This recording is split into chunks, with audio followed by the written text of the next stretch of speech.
So, fun day today, guys. Today we're going to be talking about angles, and we are in section 1.4 in your book. So first we really have to understand what an angle is. And we talked about it when we did our developing definitions today.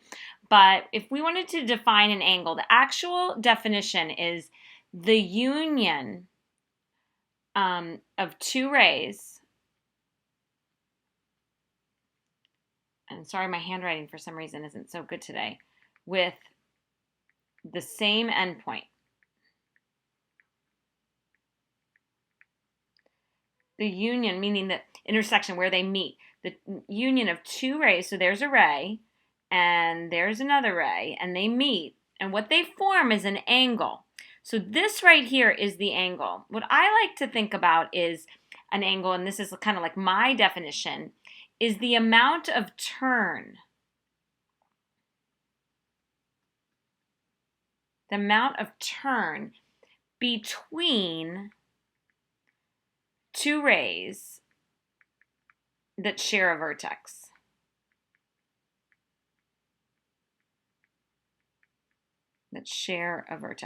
Okay, so this is the amount of turn. So think of it like that. That is your angle. This amount of turn between the rays. So this is a ray, this is a ray, and then the distance or the turn between them is your angle. All right?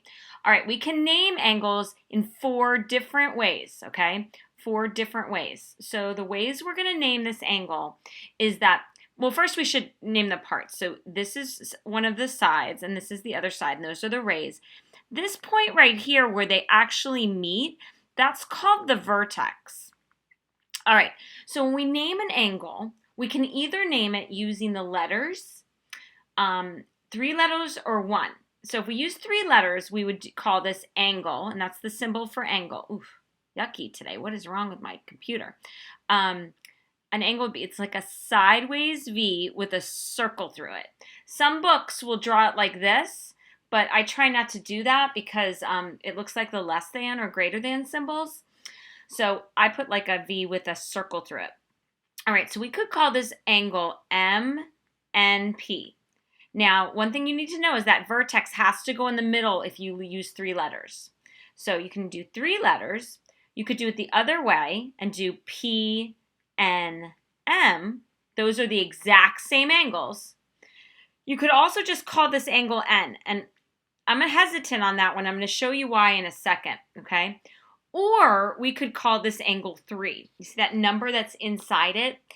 If it were telling me that it was 3 degrees, it would say something like this, 3 with a circle for degrees. So this is just naming the angle. All right, so in this case, the vertex is angle N, or we could also call the vertex angle M and P or P and M, because an angle's vertex is the middle of the angle, okay? All right, so why is it that I don't want you to use angle N? Well, I'm going to draw a little angle here, and I'm going to do this with it. Now I've got a bunch of angles here.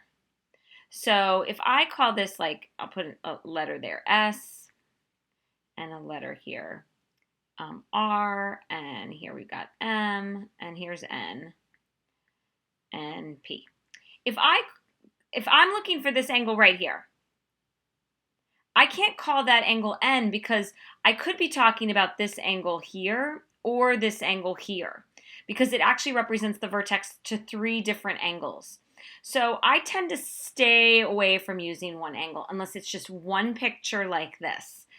And I'm going to talk to you guys about that more in class. All right. You do need to know that angles are actually measured in degrees.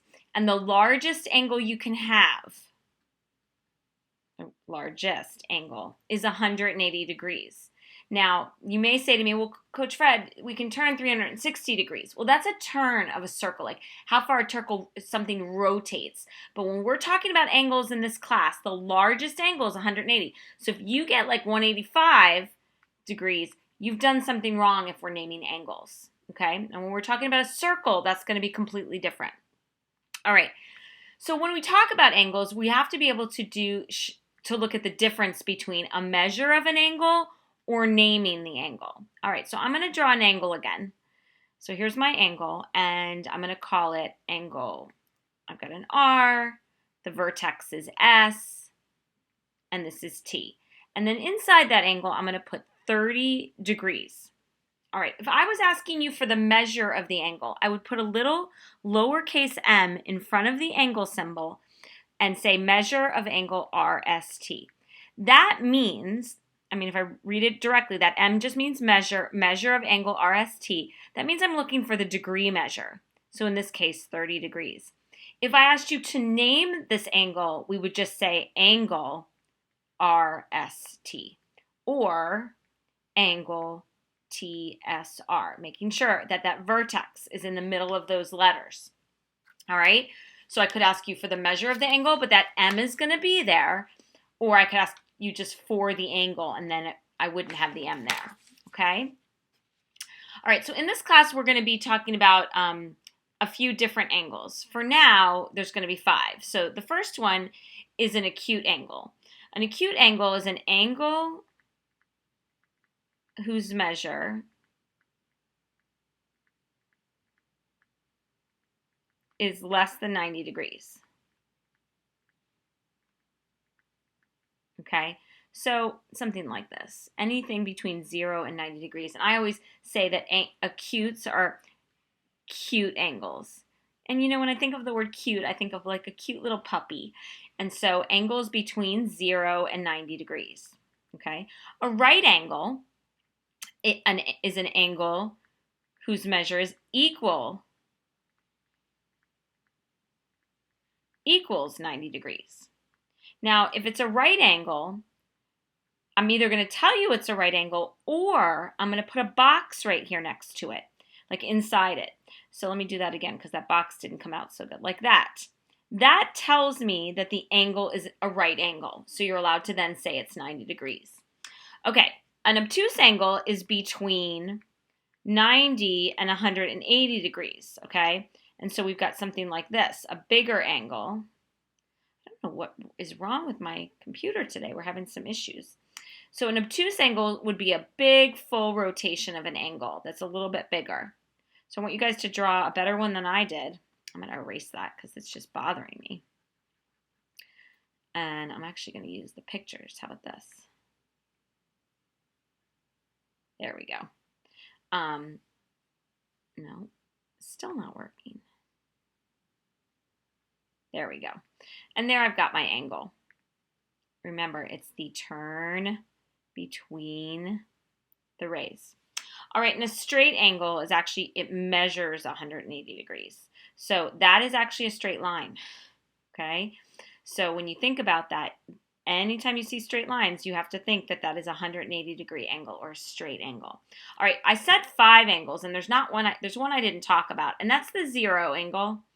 Okay, that is an angle whose measure is 0, and really that is just a ray. Okay, I'm not going to really get into that one too much.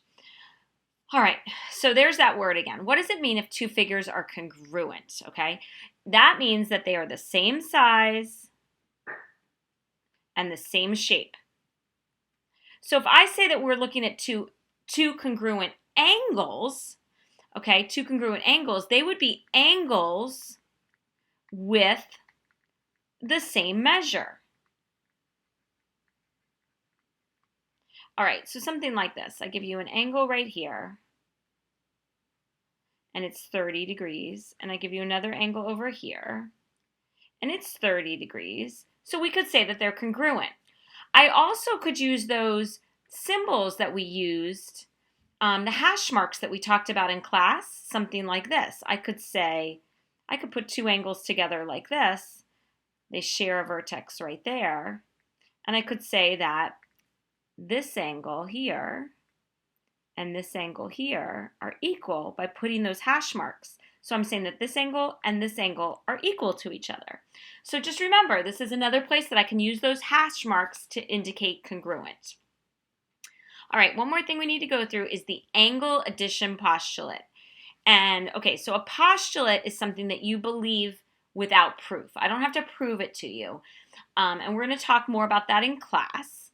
But if I give this postulate, If point B is in the interior of angle CAT, then, write this down, then angle CAB is congruent. Oh, sorry, no. Angle CAB, oops, I made a mistake there, not congruent. Angle CAB plus angle BAT is equal to angle CAT. Okay, it's not going to mean much to you until I get our diagram. So here we go. All right, so here's my angle CAT.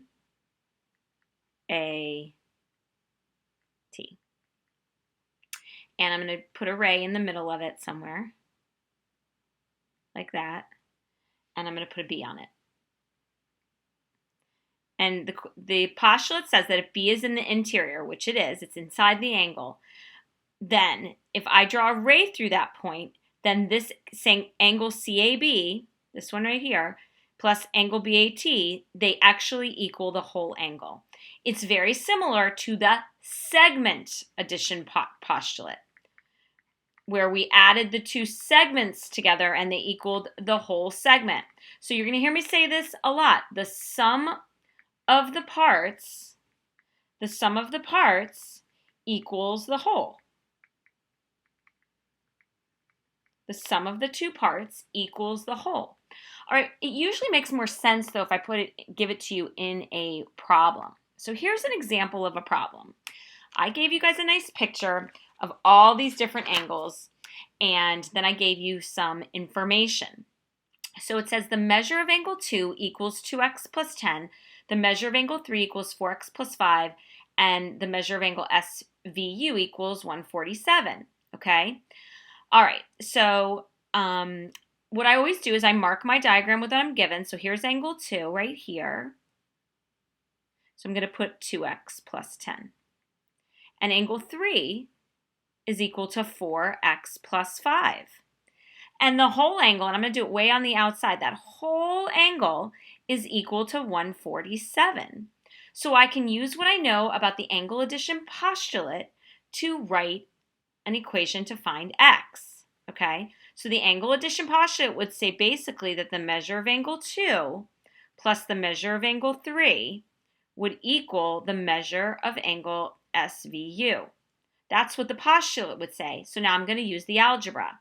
2x plus 10 plus 4x plus 5 is equal to 147. All right, so I combine like terms. So I'm going to get 6x plus 15 equals 147. I'm going to subtract the 15, and I'll get 6x equals 132. And then I divide by 6 on both sides, so x equals 22.